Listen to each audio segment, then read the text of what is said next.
Today I am going to explain the procedure for the determination of soil bulk density. Soil bulk density, it's an important soil physical property which we use to characterize soils of various areas. And we know the formula of soil bulk density. Its bulk density is equal to mass of dry soil divided by volume of soil. So for the determination of bulk density we need two values. One is the mass and the second is the volume. If we know the values for these two things, then we can find out the bulk density. The equipment which we use for the determination of soil bulk density is like this.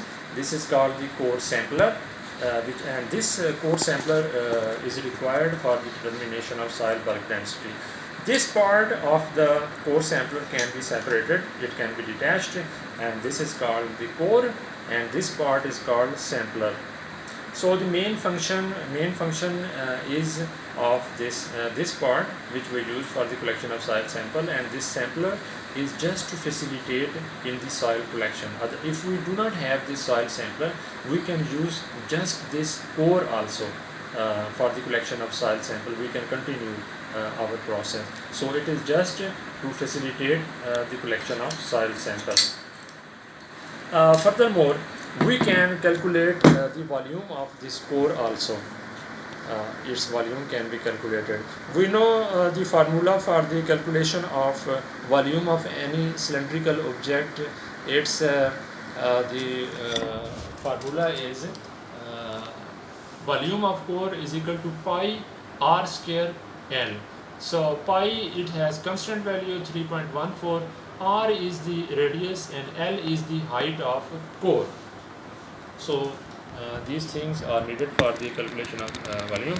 So radius can be found out by by calculating its diameter and then dividing it by 2, and the height of core can be found out by determination by calculating the height of this core. So these values, its radius and its length, and if we put into the formula, we can calculate its volume by ourselves. So its volume is the core which we are using for the sampling for the time being. Its volume is 98 centimeter cube, but you have to calculate by yourself the volume of core which you are using. Maybe it's a smaller one, maybe it's a bigger one, so everybody has to calculate it by itself, but this one has 98 centimeter cube volume. Another, so we insert this adjusted the core into the sampler, and then we insert, for the collection of soil sample, we insert this core sampler into the soil. And the care that we have to taken is that we should not go insert this soil sampler beyond this line. There is a line which you can see, so we should not insert this core sampler into the soil beyond this line, because this much depth is enough for the collection of proper soil sample. So we now go into the field to practically show you how we can collect soil sample and how we are going to process it further. Go. So this is, we adjust it, prepare it for soil sample. We insert this core into the sampler, and then we insert into the soil. So as I told you, we have to take care that we do not go into the soil beyond this line. So we will insert into the soil, we will press it, and if the soil is hard, then we will have to hit the surface with hammer also. So if this, but this soil is soft, so there is no need to use hammer, we can collect it easily. So we insert it into the soil, and then we take out the soil sample. We take out the soil sample. So this is the soil sample.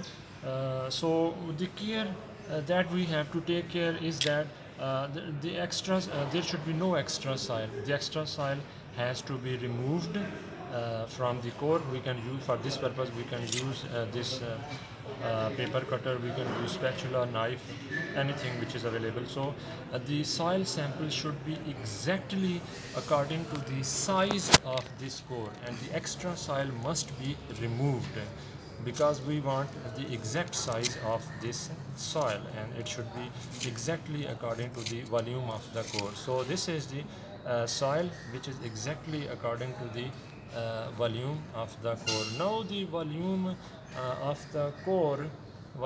the core is exactly volume of core is exactly according to this soil. The soil has the volume of this core. Now we will remove the soil from core into the china dish or any other container which is available.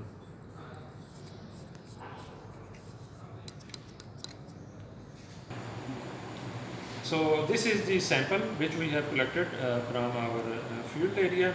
Now we will place this soil sample into oven, electric oven, and we will maintain the temperature of this electric oven at 105 degrees centigrade, and we will maintain this temperature for 24 hours. And after 24 hours we will take out the soil sample and we will find out its oven dry weight. Now after this finding we have the values for two parameters, because we have the oven dry weight of soil also, and we have calculated its volume of soil also. So we will put these values, weight of dry soil and then the volume of soil into the formula, and we will get the value of soil bulk density. So this is the whole process of finding out the soil bulk density of any area.